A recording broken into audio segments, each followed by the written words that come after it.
Alexandre de Moraes atendeu a um pedido da Procuradoria-Geral da República e arquivou a investigação contra o ex-presidente Jair Bolsonaro no caso das fraudes no cartão de vacina.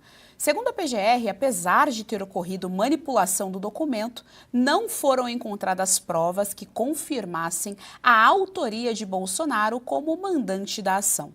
A acusação havia sido feita pelo tenente-coronel Mauro Cid em delação premiada a Jorge Serrão. Vale ressaltar que a defesa do Bolsonaro, durante o julgamento que nós acompanhamos essa semana, pediu a anulação, portanto, dessa delação, tendo em vista todo aquele histórico, né, de manipulação, de que mudou, de que falou, deixou de falar durante aí essa delação do Mauro Cid.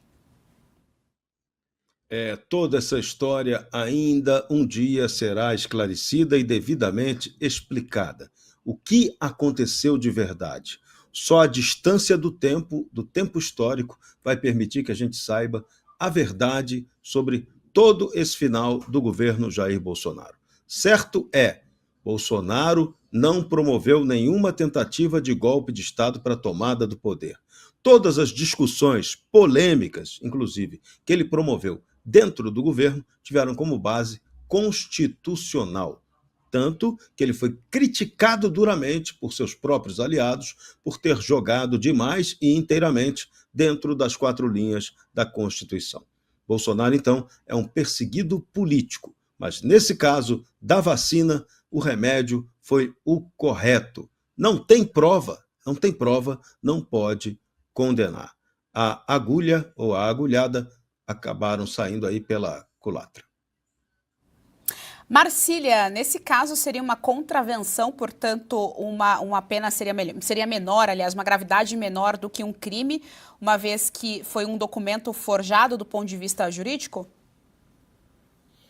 A gente precisa entender, né, do ponto de vista jurídico, esse arquivamento tinha que acontecer, né? Não faz o menor sentido isso seguir adiante, uma investigação, inclusive no tempo dessa investigação era absurdo, acho que até discutível o prejuízo que uma investigação dessa pode causar, não essa apenas, mas essa investigação da baleia, investigação de um monte de bobagens que fizeram contra o Bolsonaro.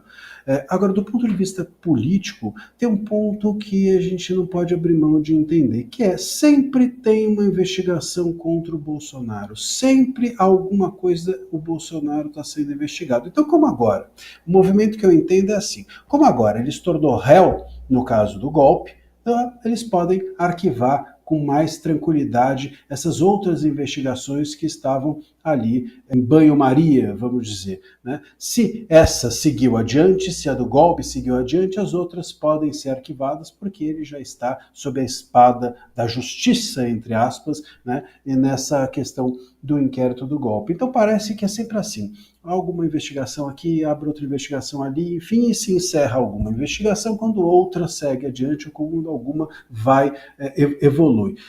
E um ponto também relevante é que, se a gente for olhar para trás, mesmo a delação do Mauro Cid, ela brota desses lugares, né? O Mauro Cid, ele teve o seu celular apreendido em uma dessas investigações que agora começam a ser revisadas ou encerradas, e com pesca probatória, ou seja, de forma ilegal e irregular, pegaram o celular dele e começaram a obter informações. Então é relevante porque a gente olha hoje para a delação do Mauro Cid e vê as irregularidades ali, na ponta do iceberg, mas lá no nascedouro já era irregular a forma como as informações do Mauro Cid ou do celular do Mauro Cid foram obtidas. Como tudo isso já foi adiante, como o inquérito do golpe virou um processo penal, como o Bolsonaro agora já é réu, tudo isso que ficou lá atrás, que ficou no passado e poderia eventualmente ser questionado, pode se virar página, pode ser encerrado, pode ser arquivado.